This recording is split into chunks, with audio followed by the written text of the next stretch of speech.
This is Bishop Melvin Lothry. I have a short topic for you. It's called Busybody People. It comes from 1 Timothy, the 5th chapter, verse number 13.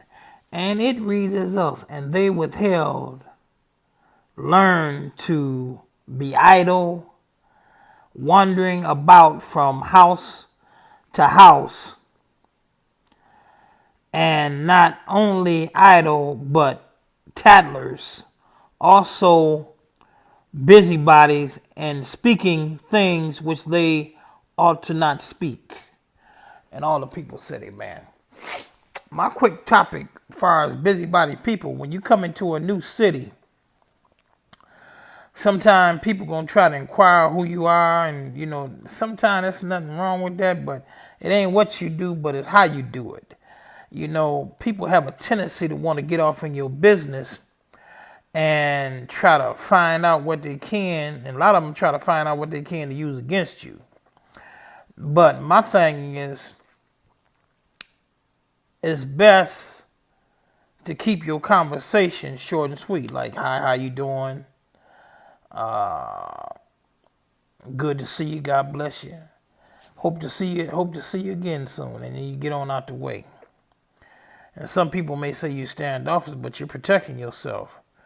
Because people are always looking, especially when you're a minister, preacher, prophet, or in ministry overall, they're going to look for something to get on you. Some people's whole goal is to run around here and try to get something on you. But that's because these people's mind then became idled, and they just ain't got nothing to do. The employment rate is down. They ain't got nothing to do. So they said, well, we're getting your business.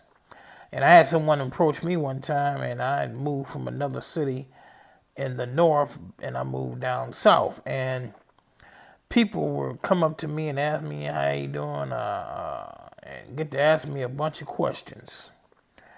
And they got a little too personal. I just straight told them, I said, no disrespect, but you don't know me. You don't know me like that. And they still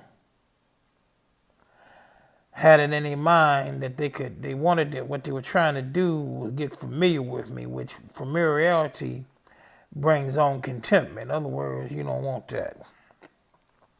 People get common with you. They think they can tell you anything. You're a bishop, elder, pastor, minister, prophetess, or an apostle. You can't have that. You have to have a standoff distance. But speak to people, but you can't let them get common with you. And another thing is, a lot of people don't want to see you get ahead. So they're trying to pick everything they can to try to use something that you say out of your mouth to try to tear you down. That's not the spirit of God. But as they say out there in the world, people, they call it hate. They call them haters.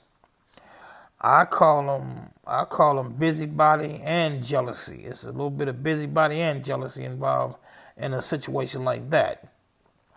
So basically, what I'm just coming shortly to kind of like break the ice out here, and I'll be doing more videos, and the situation gonna get better and better. But I will tell you this much: if you believe in God, there's nothing you can't achieve.